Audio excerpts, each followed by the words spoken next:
froid sur le Fournil, le restaurant social pourrait perdre des emplois aidés et devra quitter son local l'été prochain. Le numérique s'offre un festival. L'innovation à la grenobloise va faire retentir son savoir-faire en janvier 2018. Et puis on connaissait les Saint-Bernard au secours des montagnards. Voici les Terre-Neuve au secours des nageurs en formation au lac de Paladru cette semaine. Bonsoir à tous, bienvenue dans votre JT de ce vendredi 3 novembre 2017. C'est l'essentiel de l'actu du Grand Grenoble en moins de 10 minutes. Depuis hier jeudi, les températures ont brutalement chuté alors que de leur côté, les acteurs de la solidarité s'activent pour la distribution de repas chauds en direction des sans-abri ou des démunis avec un goût amer pour les employés et les bénévoles du Fournil. Alors que la fréquentation est en hausse de 30%, le restaurant social craint pour ses emplois comme pour l'avenir de son local. Reportage Charlotte Faulkner. Difficile d'accueillir plus de personnes dans la salle. En moyenne, le Fournil ouvre ses portes à une centaine de personnes le midi 4 fois par semaine. Dans les locaux, tout le monde est soucieux de l'avenir du Fournil. Le restaurant social se trouve dans une situation compliquée. 4 de ses 7 salariés sont en contrat aidé, des contrats qui bénéficient d'un petit sursis de 6 mois. Le Fournil pourra éventuellement poursuivre une activité, mais forcément, s'il n'y a pas de contrat aidé renouvelé, ça va nous conduire à réorganiser nos temps d'ouverture et malheureusement être amené encore à réduire encore les temps d'ouverture qui sont proposés actuellement. Autre incertitude à l'horizon, le changement de local. Le Fournil se trouve sur un terrain appartenant à la mairie dans un quartier Flaubert en pleine construction. La ville nous a dit que nous ne pouvions pas rester où nous sommes. Donc nous devions partir, mais pour le moment nous ne savons pas où nous partirons. Et la ville ne nous a pas encore relogés. Et en principe, nous devrions quitter les lieux ici fin juin 2018. Mais nous en sommes là, nous n'avons pas plus de précision. Pour beaucoup, le Fournil, ils appellent ça notre maison. Et donc, où vont-ils aller et où irons-nous ? Pour les bénévoles et bénéficiaires, il n'y a aucun doute, il faut que le Fournil puisse continuer son activité. C'est très très révoltant parce que c'est de pire en pire, il n'y a plus rien. Il n'y a plus rien. Et il faudrait que le plus vite possible qu'on ait une salle pour qu'on nous aide. Tout ce que je demande, c'est qu'on nous aide. On ne comprend pas quelque chose qui marche, qu'on est bien et tout ce qui s'ensuit. Parce qu'il y a d'autres associations, mais c'est pas pareil. Vous voyez ce que je veux dire ? Ici, on peut venir l'après-midi, on joue aux cartes. Qui jouent aux boules. Comment on peut expliquer aux gens que le Fournil ferme et qu'ils n'auront plus de lieu où venir ? Ils vont aller où dans les autres structures ? Des structures qui donnent les repas le midi, il n'y en a pas 10 000. Donc il est vraiment important, et je le redis encore une fois, d'agir aujourd'hui pour éviter quelque chose de très grave cet hiver. Alors la municipalité aurait proposé par le passé des solutions qui ont été refusées car elles n'étaient pas adaptées à la situation du Fournil. Alors nous sommes allés rencontrer l'adjoint au maire chargé de l'action sociale, Alain Denoyel, qui se veut confiant et rassurant quant aux pistes à creuser. L'État va ouvrir un appel à projet sur l'usage de 2 tours au Crous, 2 tours de l'ex-Crous olympique à l'extrémité du village olympique, avec la mise à disposition également de la cafétéria. Et que sur cet élément-là, moi je souhaiterais effectivement qu'on puisse arriver à trouver et à créer les conditions d'un projet et que le Fournil puisse venir s'implanter. Mais effectivement, ce n'est pas encore lancé. On sait qu'il va y avoir des travaux à faire. On n'a pas encore l'ensemble des éléments pour pouvoir savoir quel va être le besoin financier, quel est le besoin en temps aussi pour aboutir à ce projet.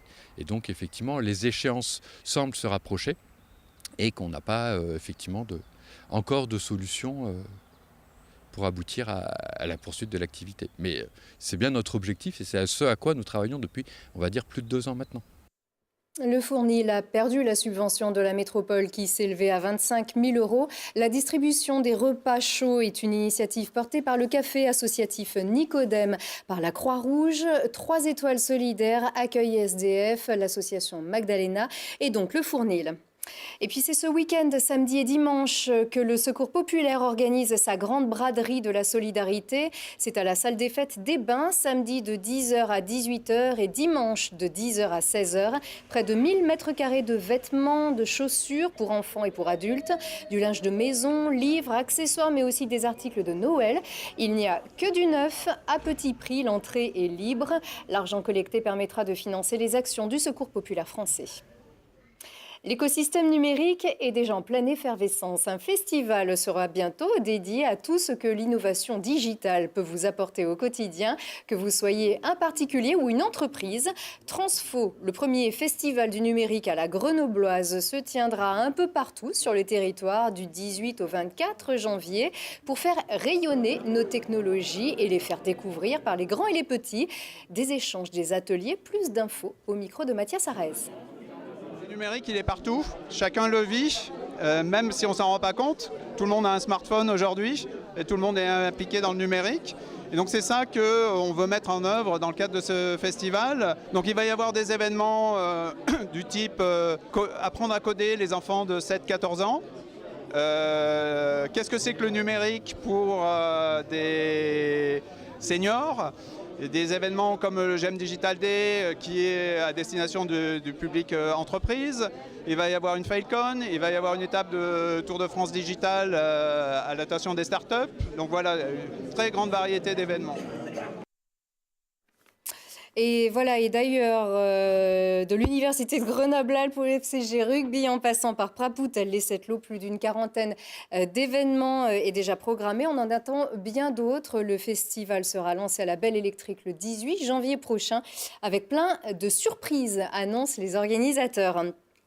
Nos ancêtres les Alpins ont bien connu le Saint-Bernard et son tonnelet de schnapps accroché au collier pour réanimer les victimes du froid en montagne.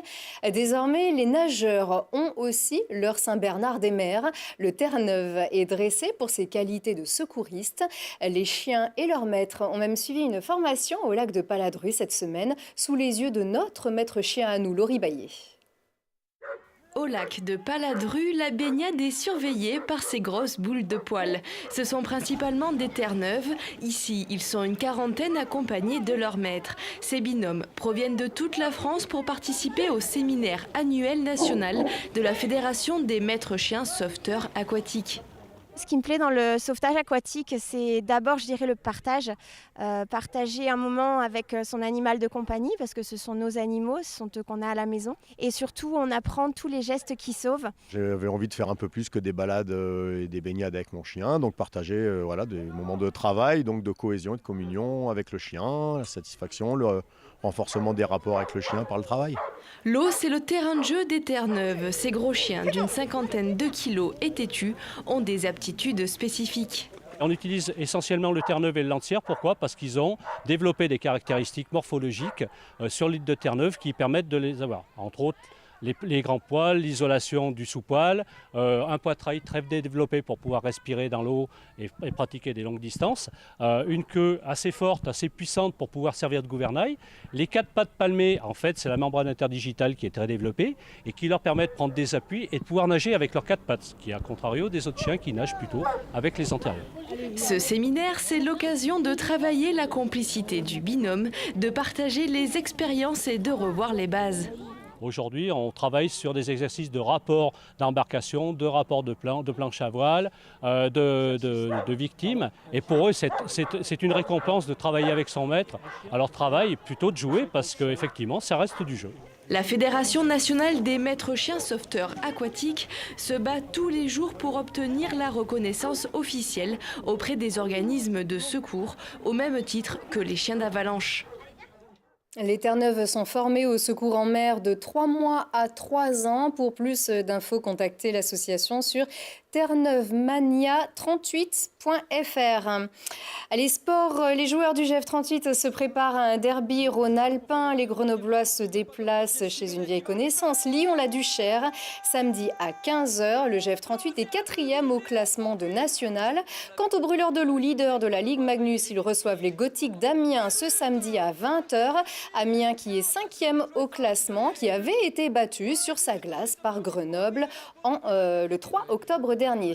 Et notez que lundi, les brûleurs de loups se mobilisent pour le don du sang. Une collecte est organisée le 6 novembre, donc ce lundi de 16h à 19h à la patinoire Pôle Sud. Les brûleurs seront d'ailleurs présents aux côtés des donneurs, peut-être pour les rassurer s'il en était besoin.